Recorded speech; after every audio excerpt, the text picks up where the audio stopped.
You've been arrested, lived in the streets, been to the jail, and now you're a criminal defense lawyer. What's the story behind this? Emotional disturbances led to drug addiction, which led to criminality, which led to street life. Like, it's a very short game of dominoes. Let's talk about the popular recent case in Lindsay, Ontario, where the homeowner was charged It's for insane. self-defense. Yeah. We have these situations that are absolutely frightening, where homeowners who are invaded by individuals, including those with weapons, just are defending themselves.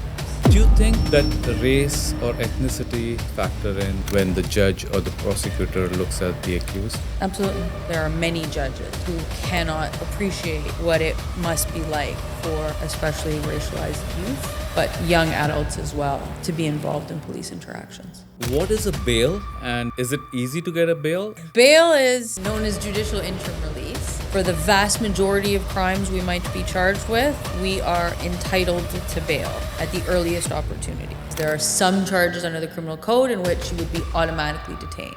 Any cases that you've been involved in that have disturbed you mentally? I represented a client once that called a prostitute over to his house in order to beat her and beat her to death with his bare hands over a 3-hour period. Hi, I'm Manish Kapoor tuning in from Canada, and I'm really glad you're here.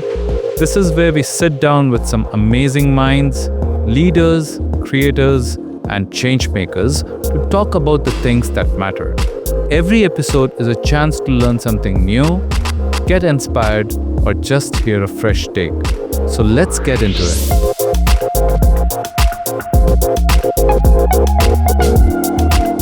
In today's episode, I'm joined by Jordana Goldlist, one of Toronto's most respected criminal defense lawyers, a powerful voice for justice, and the host of the thought-provoking podcast, Who Judges the Judges? Jordana has also taken the TEDx stage where she spoke about the same topic and her perspective on law, resilience, and accountability. Known for her fearless advocacy and authentic storytelling, she brings a unique lens on life, the legal system, and what it truly means to fight for fairness. So let's get into it. Hi, Jordana. This is so nice for you to do this with us. So let's get started. We'll start with some fun questions and then we'll get down to the real stuff. Sounds good. What's your favorite spot in Toronto? My favorite sport? Spot, like a restaurant. It could be any other place that you visit. I'm big on restaurants. So Yeah? Okay, let's go for it. Butcher Chef is certainly one of my favorites. I've been frequenting Animal most recently. Okay. Akira Back never disappoints. So there's different spots throughout the city. I love eating out as well, so maybe I'll give it a shot. Okay, and then your favorite sport? For live events, for sure, basketball or UFC. Okay. Yeah. That's good. Yeah. And then is there any hidden talent or skill that you have that people don't know about? Hidden talents. Interesting. I mean, I'm not sure it's a hidden talent, but a sort of new activity that I'm embarking on. I'm in the process of getting my certification to scuba dive. Oh, nice. So that's sort of new, and as a result of being new, I don't think most people know about it. That's good. And last year I picked up surfing, so I'm trying to find more outdoor activities to enjoy myself. Great. Yeah. Perfect. So we'll get down to the real stuff now. So Jordana, you've been arrested, you've lived in the streets, you've been to the jail, and now you're a criminal defense lawyer. Yes. What's the story behind this? Well, you've probably just summed up the last, 30 years of my life in a nutshell. So very turbulent teenage years. Essentially just like emotional disturbances led to drug addiction, which led to criminality, which led to street life. Like, it's a very short game of dominoes once you start playing around with drugs for most people, especially when it's a coping mechanism and not just, sort of a little fun pastime as it was for me. And so it took me down, really hard, really fast by the time I was 17 years old. Left home, left high school, as you mentioned, arrested twice. And I really stayed in that life at the very bottom for about 2-3 years. Okay. and hit a bottom where I had a near fatal drug overdose and realized that I needed to try to pull myself out of that lifestyle. Luckily, I still had the love and support of my mother, who really was there for me every step of the way. I went back to school at 20 years old. I didn't graduate high school until I was 21.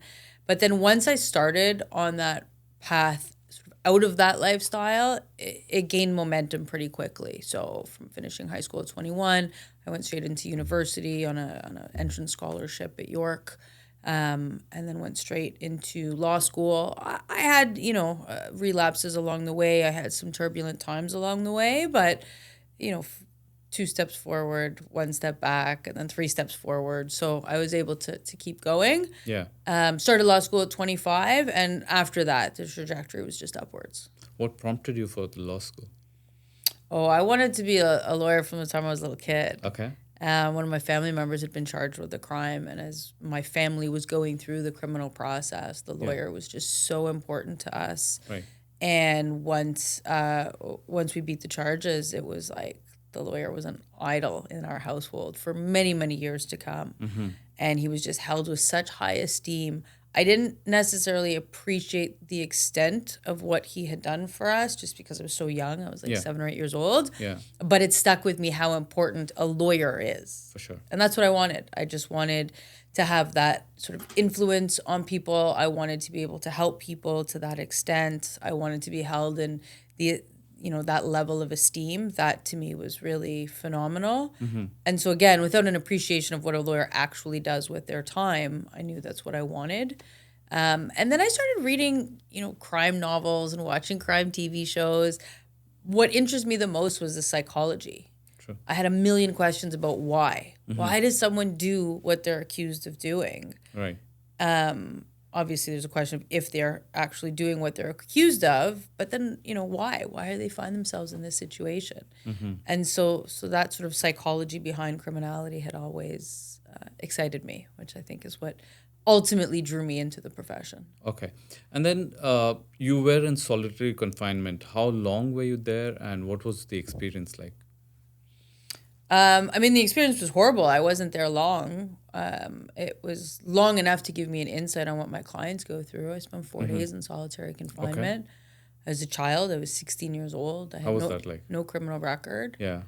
It was awful. It was, there's no question about it. It certainly plays on your mind. Right. And it gave me insights that I took with me into what I do every day for clients. So that when they call me and tell me they're in solitary confinement and they're on lockdown and they can't access phones or showers, I do have a different level of appreciation for what that feels like as, compared to people who haven't been through it. Doesn't necessarily mean I fight harder or do anything different than other lawyers who are also fighting for their clients, but I think it just hits differently. Okay. And did you think your criminal record would affect you in any way becoming a lawyer?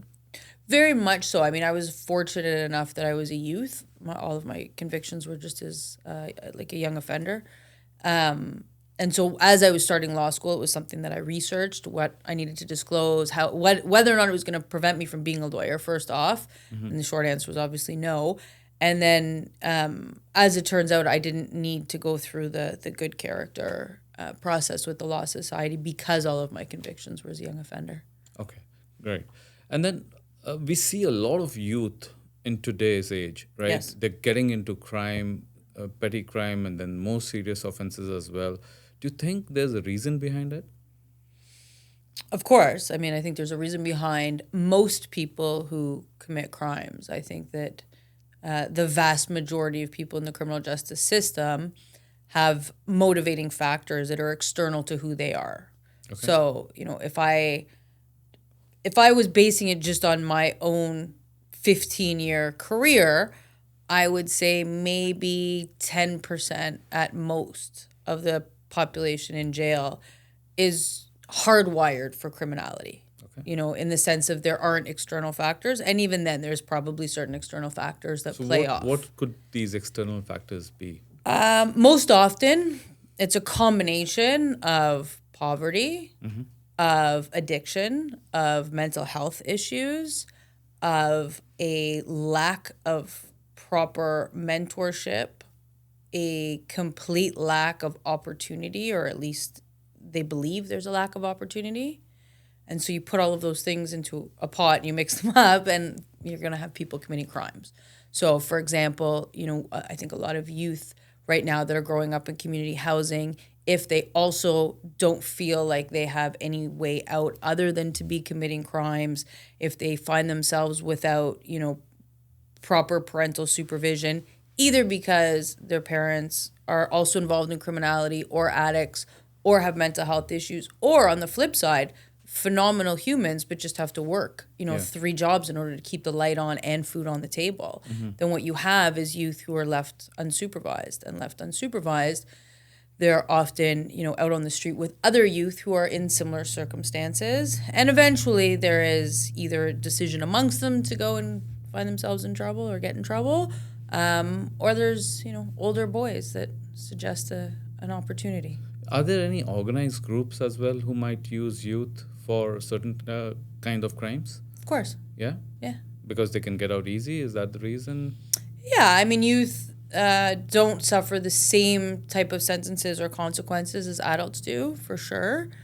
I think it cuts both ways. I'm sure there's many youth are enticed into a life of criminality. There's talk of whether or not they're being quote unquote trafficked. I'm not sure that I would agree with that characterization. I think it's sort of a buzzword right now, and I think that trafficked has a whole set of connotations that aren't really applicable. It's not like these young men are being forced into the trade. Are they being enticed? Absolutely. I think part of that enticement comes from individuals that they're rubbing shoulders with, either, out in the park or in basketball courts. But social media plays a huge role. Pop culture plays a huge role. So, if you've got a young man or a woman who thinks that the only option they have to get that, Lamborghini they want to drive and the spot at the nightclub where they don't have to wait in line and, dripping in designer clothes and custom watches, if they think that the only route to achieve that is through, selling drugs or ripping off cars, then that's the direction they're heading. I see. Unfortunately. Okay. So once they are convicted and charged, the youth, right? Does their record stay with them once they become adult, or it goes away? How does that work? That depends on what they do as an adult. Okay. So the YCJA, or the Youth Criminal Justice Act, is a sort of complex piece of litigation in the sense of, or legislation, I should say, in the sense of youth convictions do not follow into adulthood unless when that youth becomes an adult, he commits further offenses within a retention period that allow access to the criminal record. I see. So, for example, I had a client that had, 12 or 13 convictions, all as a youth. Okay. He thought that he had no criminal record when I met him at 25. Told me I've never been convicted of a crime. I have no criminal record. I said, okay, great. We're going to go right to bail and we should have no problems then. Yeah. And what had happened was on his last youth sentence, he was given a term of probation, which still carried into adulthood. So when he turned 18, he was still subject to the same youth probation. He turned 19, still subject to the same probation order, and he breached it. Okay. And he pled guilty as a 19-year-old breaching a youth sentence. Mm-hmm. All of his convictions as a youth then became accessible to the Crown because that conviction was as an adult. So he was an adult breaching a youth sentence. So yes, the YCJA is designed so that youth can get through the system and hopefully make better choices for themselves so that their, sort of whatever mistakes as a youth don't follow them into adulthood. Okay. If I had been committing crimes into adulthood and got caught and convicted, then my youth record probably would have prevented me from being a criminal lawyer. I see. So we try to set things up so that, the mistakes made when you're a youth don't follow you into adulthood. But if you continue making those same choices as an adult, then yes, it will. Okay, well explained. This episode is sponsored by Kapoor Law Firm, your trusted real estate law firm serving all of Ontario. Whether you're buying, selling, or refinancing a home or business, their expert team can guide you through every step. And here's a bonus for our listeners. Subscribers to this show can receive a one-time coupon for their upcoming closing. Visit thekapoorpodcast.com to claim yours. Now, which is one of the most or the wildest courtroom moments that you've been a part of or you can remember? Wild courtroom moments? Yeah, whatever. I mean, I don't think that we have the same drama, Like- here that we see on TV. Okay. You know, the Crown here has an obligation to provide disclosure in advance. So you never have that wild moment where the Crown pulls out some like DNA result and nobody knew about it and everyone's going to be shocked. You know, I've had cases turn suddenly that no one was expecting. I've had, I years ago, I did a robbery case for a client where the alleged victim, the complainant, claimed that my client robbed him at gunpoint, and he maintained. And my client always maintained there was no gun, there was no gun, there was no gun. Police never found a gun. And I was cross-examining him.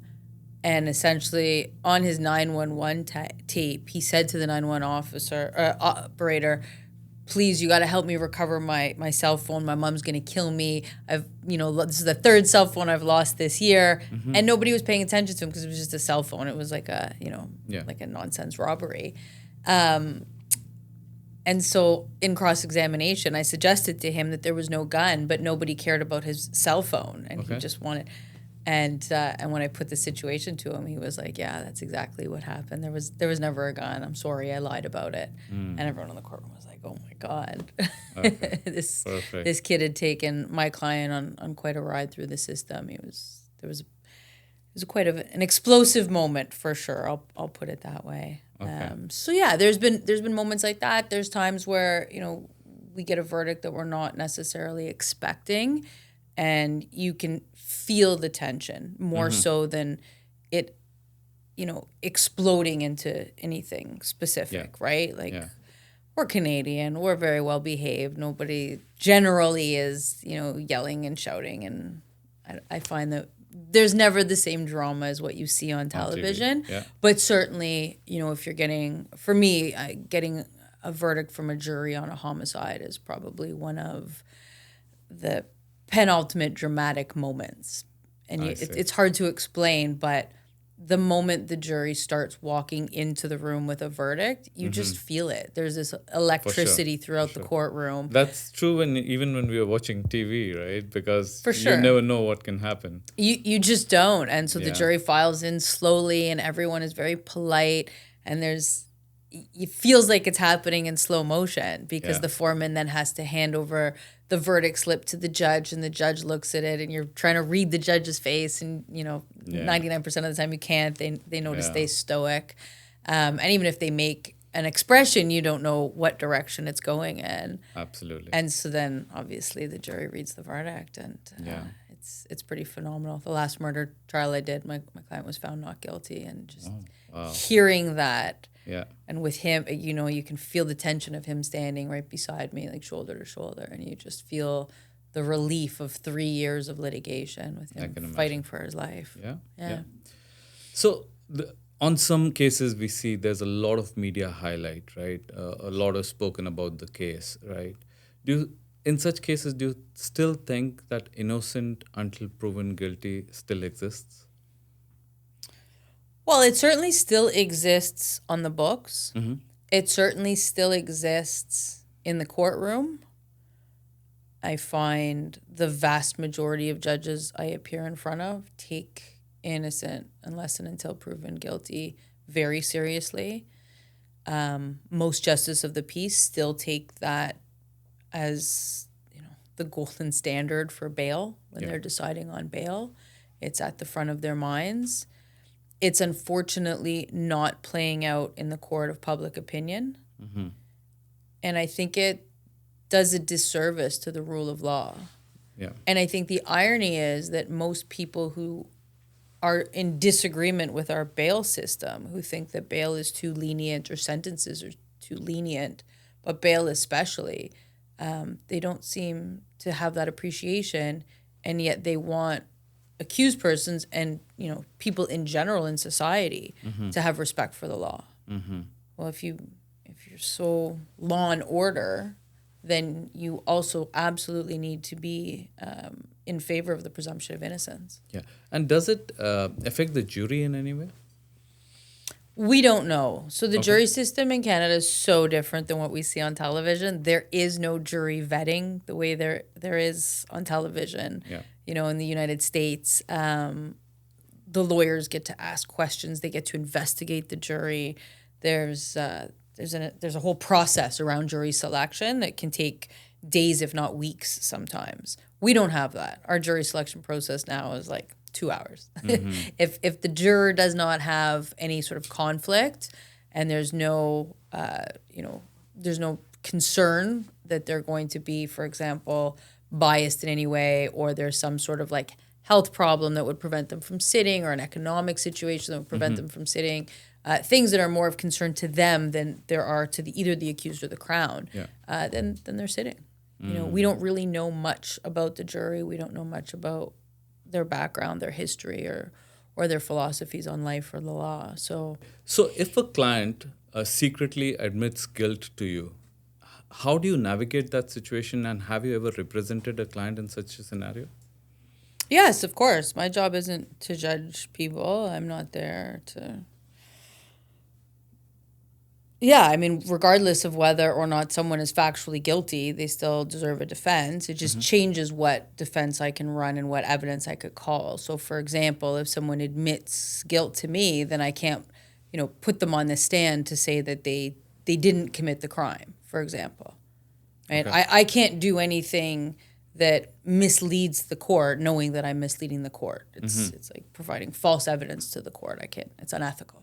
Okay. So there are certain parameters within which I can defend people, but, oftentimes I have clients coming to me and they're charged with a firearm that's in their waistband. They're charged with guns that are or drugs that are in their pockets. Like, they're factually guilty. Yeah. But the question is, for me, why did the police find that in the first place? I see. So a lot of the work that I do right now is constitutional litigation. So Okay. challenging the police conduct as opposed to my clients. Okay. And do you see any common traits in people who are wrongly convicted? Wrongly convicted? Yeah. Anything common you see within I those group of people? don't know that I've had anyone, I don't think that I've ever had a client wrongfully convicted. Okay.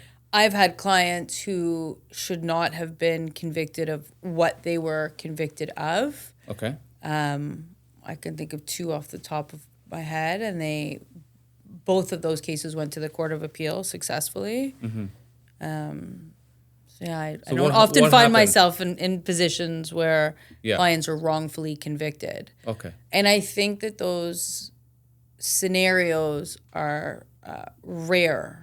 Okay. They happen, and when they do, it's an absolute travesty.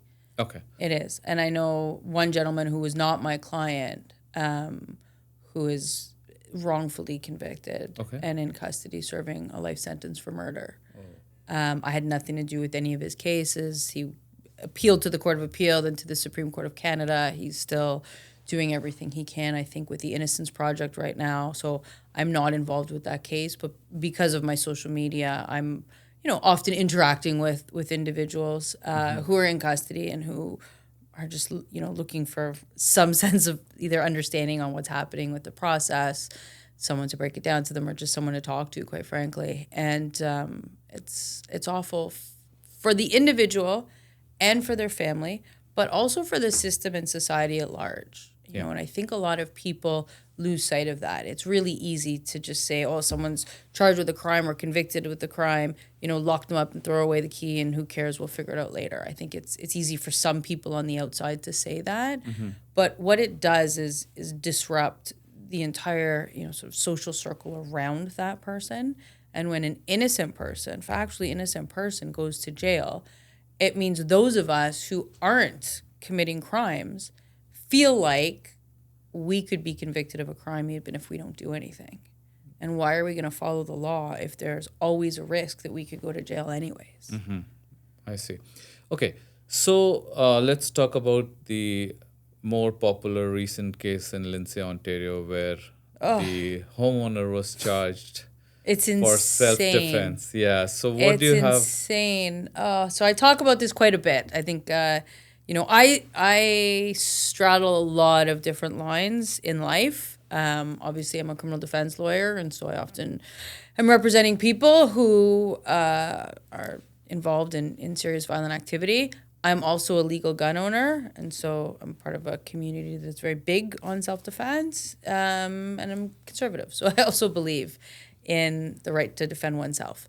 And so all of that sort of mixes together, and we have these situations that are absolutely frightening, where homeowners who are invaded by individuals, including those with weapons, just are defending themselves and end up in handcuffs, end up facing serious criminal charges, end up facing the risk of going to jail. I was reading the details of that this morning, and so for your listeners who don't know, this gentleman was in his own bed, and he heard someone in the house, and At 3 o'clock. 3 o'clock in the morning. Yeah, around that time, yeah. And apparently, the intruder broke in through his daughter's window. The daughter wasn't home, but it broke in through the young daughter's the young daughter's window, and was in through the house. And so he found a knife. He armed himself with a knife, and he attacked, and didn't kill the guy.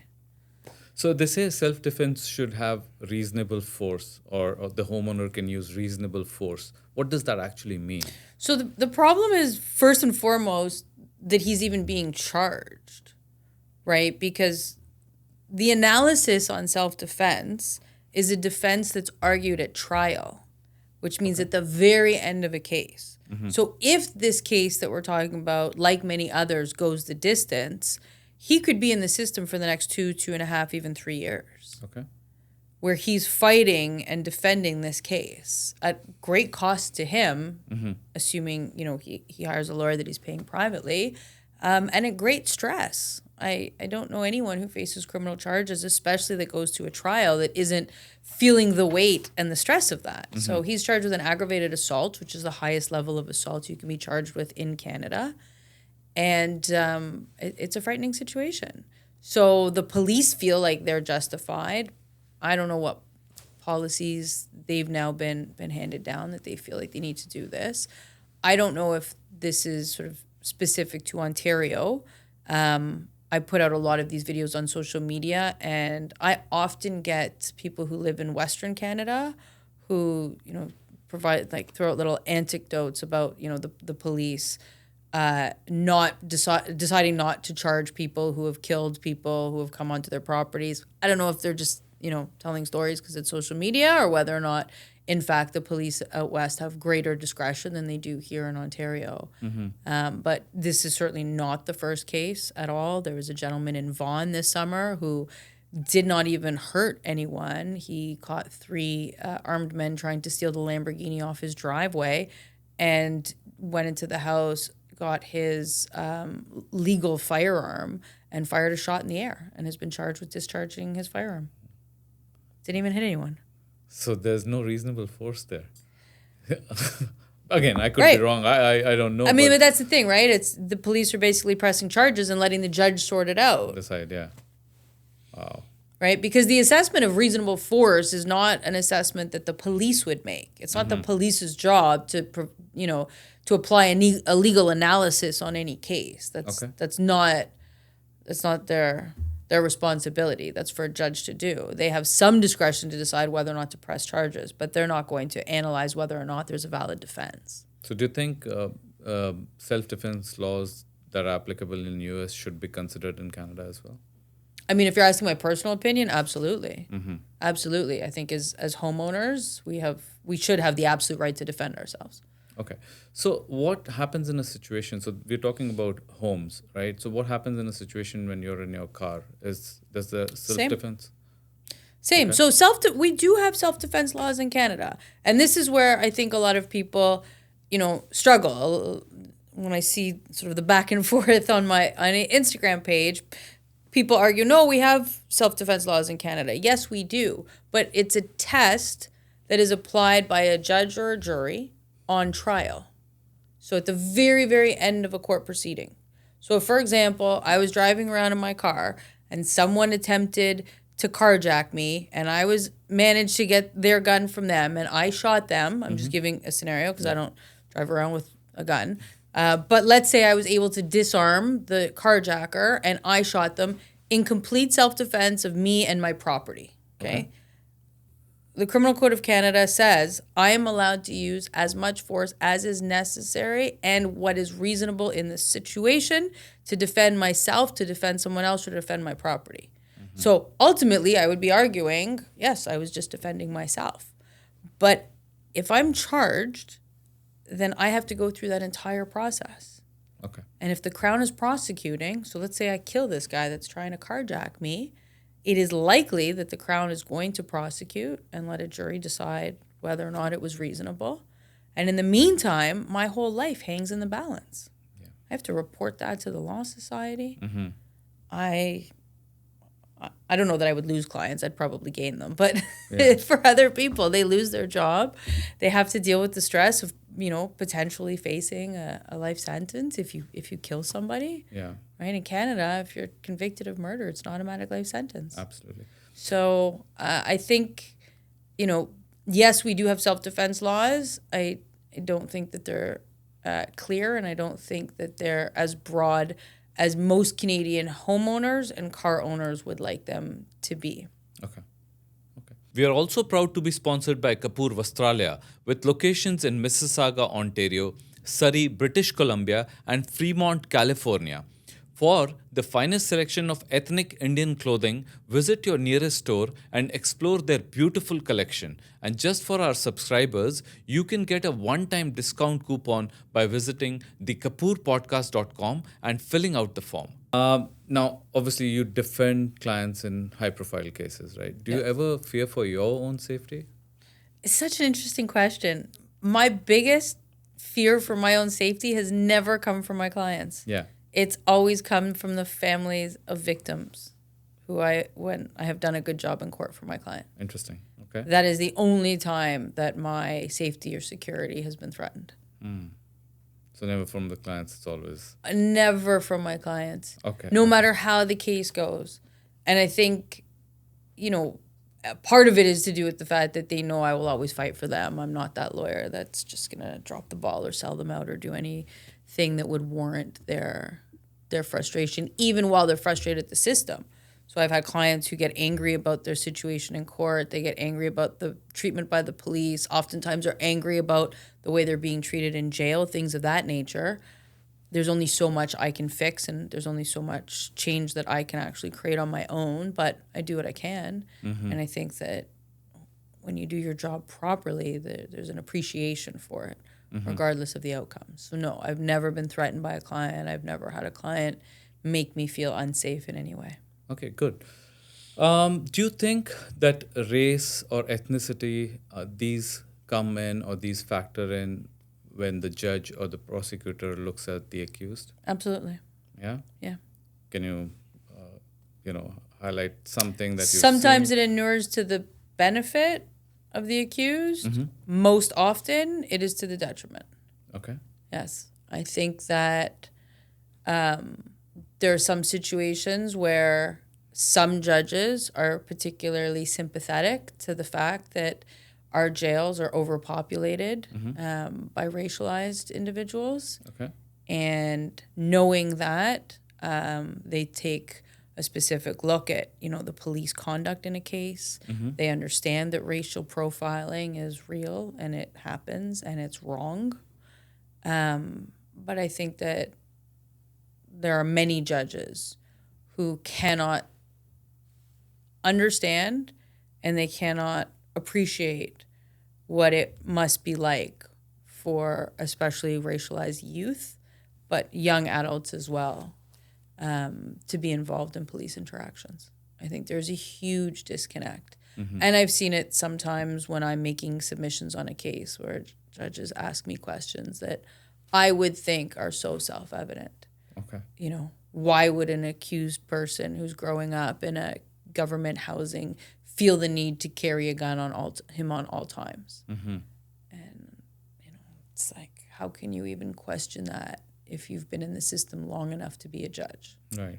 Right? Because judges have to be lawyers for at least 10 years. And regardless of what side you sit on, whether it's Crown or defense, the fact that there is a lack of understanding of what is happening in community housing, in, you know, impoverished neighborhoods, in racialized neighborhoods, to not even recognize that there are communities in this country, and especially in this province, where literally children feel like they need to carry a gun in order to feel safe. And I think the worst thing that we as a society does is look at that individual and say, well, you know, what's wrong with you that you need to carry a gun? Yeah. Instead of looking at the community he lives in and saying, how do we fix this community so that youth don't feel like they need to have a gun? Right. And I'm not saying anything new. I've been hearing this message for many, many years from a lot of the community service providers who just want to see change in their community. Yeah. And, you know, a lot of the anti-violence advocates from these communities have been begging for help in addressing these underlying issues for decades. Yeah. I hope more people like us talk about this, put it out there, you know, it might make a difference, and, you know, things can get better in that regard, you know, and it's not as racialized moving forward, but we can just hope.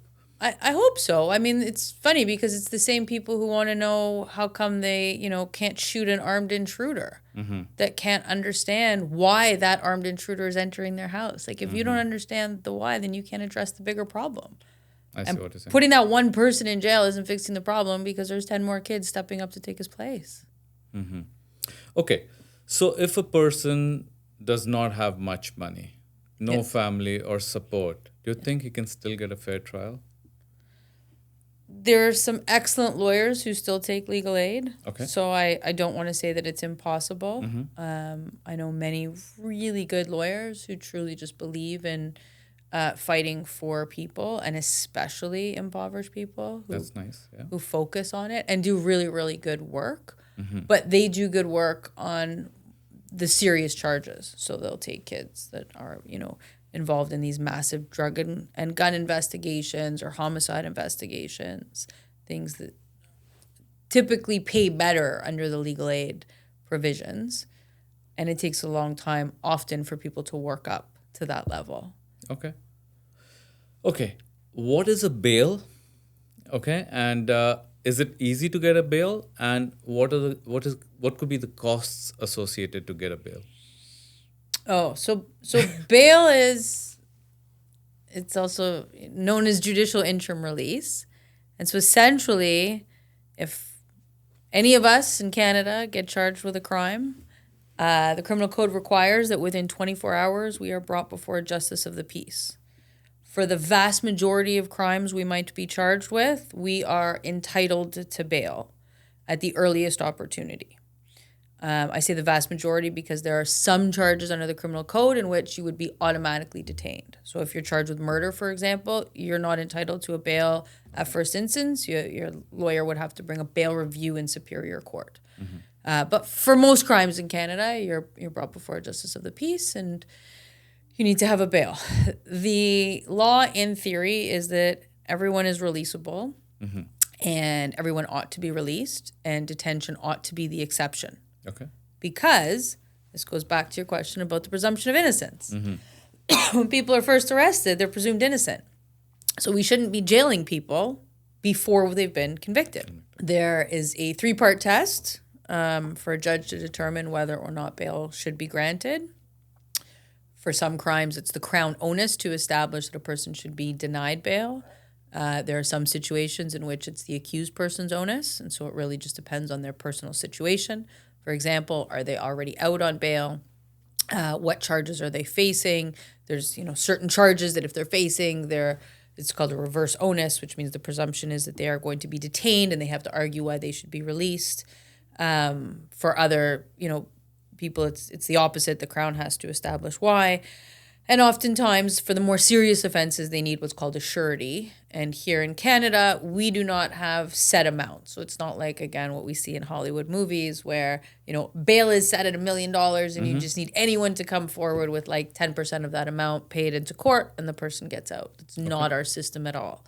Here in Canada, we're more concerned with the quality of the supervision, the quality of the plan. So I've had, clients out. I've had a couple of clients out on homicide bails for very low amounts of money, $20,000, $30,000. So that's paid to the court. It's not paid to court. It's a promise to pay if the accused breaches. Okay. The only time money has to be paid into court here is if you're going to be residing 200 or more kilometers away from the courthouse. How much would a lawyer charge to get the bail? Depends on the lawyer you're using. So I've rough heard ballpark. of lawyers. I mean, it depends on the level of experience. I know that there's lawyers who will do a bail hearing on legal aid. There's lawyers who will do it for $500. Some will do it for $5,000. There's lawyers out there that are charging $25,000, $30,000 for a bail. Does it depend on the type of crime committed as Absolutely. I mean, it's much easier to do, a bail hearing for someone charged with a more minor offense than it is to deal with someone who's charged with significant drug and gun charges, for example. And it also matters on the jurisdiction right now. In Ontario, we still do, some courthouses are proceeding with bail by Zoom and others are in person. Okay. So, if you want a lawyer, for example, from downtown Toronto to go to, Sarnia, for example, to do a bail hearing, I would expect that they would charge more. I certainly would. I charge a premium to leave the GTA. Okay. So it really just depends on the lawyer, and then it depends on the level of experience, right? Asking the average cost of lawyer fees, it's like asking how much a car would cost. Yeah. I don't know. Are you getting a Honda Civic or are you getting a Lamborghini Huracan? That kind of answers my question.